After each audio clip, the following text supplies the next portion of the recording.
Separate Hi, everyone. Hello. Hi. People at this table.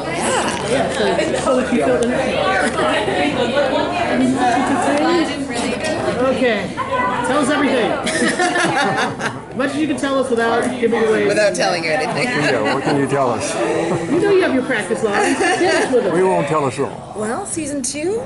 Shall we begin? Yeah, well, season 2 of Impulse, we hope is just we were just saying, this is a continuation Funny from enough. season 1, but we dig deeper, we have more action, and we get to know the characters on a deeper level.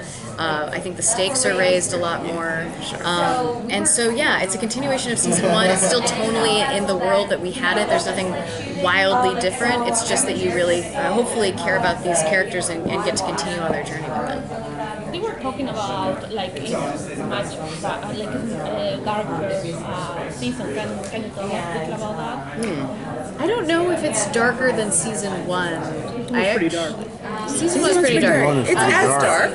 It's as dark. Yeah, but I think what we wanted to do a lot is find glimpses of hope, because I think it's hard to watch something, just for me as a viewer, that's just unrelenting and dark. And so we wanted to be organic, and we wanted to tell, as particularly Henry's story, in a way that feels like we're honoring what happened to her and her journey without like breezing past it, and not just acting as if that didn't happen when she was sexually assaulted. So season 1 dealt a lot with that. Season 2 evolves into a broader conversation about trauma in general, and we talk a lot about the origin of teleportation in that way, and link it to trauma, because our thing was always sexual assault and Henry's teleportation are linked, and the emotions and experiences she has are in the same vein and aligned. So we've kept that, but tried to evolve it into something more. And I actually think, weirdly, it's more emotional than season 1 in a different way, but isn't as gut-wrenching every single episode. There's a lot of humor in season 2 where we found pockets of levity which balance the darkness, which we hope is a nice, even keel. Because life is funny sometimes, and sometimes the dark comedy that comes from a terrible experience is one of the things that helps, I think, get you through something difficult. And so we wanted to really mind that this season. What about your character this season? First season, you're just kind of trailing behind the mystery of what's happening. Do you get to catch up with everybody else? That's a good question. Yeah, there's definitely some determination on Anna Holche's part to figure out what the heck is going on. And as she starts to put the pieces together, things start, the world that she knows, the people that she knows as well, because we know her family and background as well. So what she's dealing with complicated in her life starts to sort of bleed into her work. And so Anna becomes a little bit more undone this year. He's about the He's such a large presence in the first season. Where does that come in his background? Well, Bill's in a precarious situation because of what happened in the finale with Henry. And there are major consequences to Henry's actions in season 2, and that's I think a large theme in season 2 is the consequences to people's actions, and that not just for like our young characters, which when you're I think in high school you do a lot of stupid things, and then you really hope you could take things back, and you can't, and you have to own that, and we do that on a heightened level because we're in genre, but all of our characters deal with like the consequences of their actions, and whether they're good and well-intentioned or not. And so in that vein, Henry has a lot to answer to with regard to Bill Boone right out of the gate. And then Clay knows about Henry's power now, which complicates things, and he's already been an antagonist. And Lucas is on the Mennonite farm with Esther Miller and is left there, and his journey is, I think, a very interesting, peculiar one this season that I'm very excited about. So we deal with the Boones, but they're not all together as a family unit as they were in season 1, and so a couple of our characters are removed from each other for quite a while, actually. Does that include Towns and Jenna are together. We have a lot more Towns and Jenna, who I call Jounds, and Henry. So we have Jounds and Henry. That little threesome work a lot more together this season than it did last season. Will the characters grow this season? I mean, in terms of their personality and in terms of how they behave and how they react to the jumping? Are they going to grow? Oh, absolutely. I think you're not allowed to not let your characters grow as they would in life, right? And so, for Henry, she comes into season 1 in major denial of her powers, and I think reacts in a way that most people would if something like that happened, which is, this can't be possible. I don't want this to happen to me. I don't want to be different. Especially in high school, no one seems to want to be different.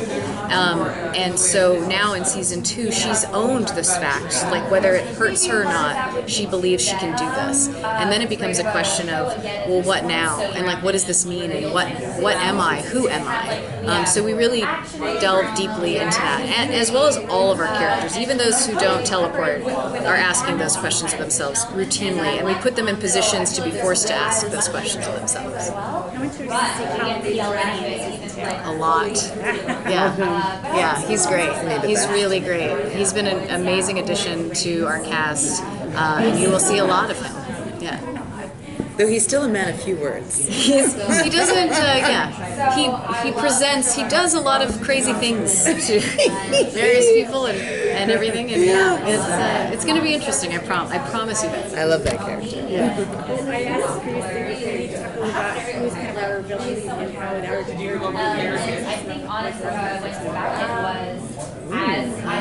it's interesting because I think if you ask any character, the quote-unquote villain would be different. And it shifts and changes, and just as it would in life, of like who's an antagonist to whom. And so, I think we try to have no pure heroes or villains on this show. Like even Anna Holche, who I think, to me, is someone who's extremely heroic in what she does. To other people, as she continues to pursue answers, potentially is more villainous to them. And so those are the kinds of dynamics that we are striving to create. So there will definitely be major antagonists to Henry. I think Nikolai, who's played by Callum, is someone who comes in, and we don't know a lot about him in season 1. We learn a lot about him in season 2, and we're trying to understand if he's a good or bad influence on Henry. And Henry herself isn't quite sure. And Henry is a character.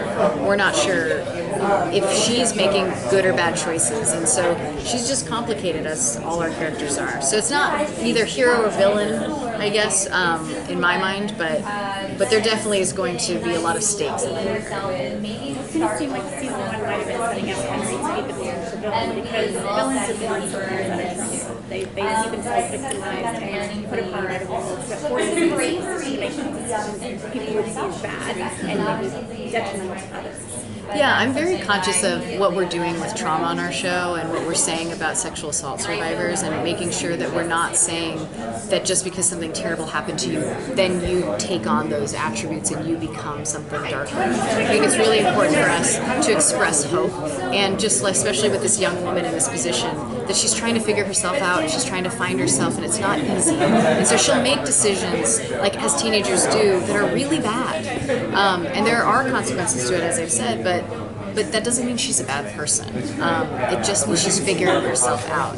And so I think that's been really important to us, to not say, if you've experienced a trauma, you are this. It's more to try to evolve that conversation and open it up so people can say, here's my experience, here's this other person's experience. Not one person's the same, and not one traumatic experience is the same. So we're really definitely striving to have those conversations, but not say, it's just this, it's black and white, because I just don't think it is. Will we learn something new about teleportation? Because you said you're going to explain it a little bit scientifically.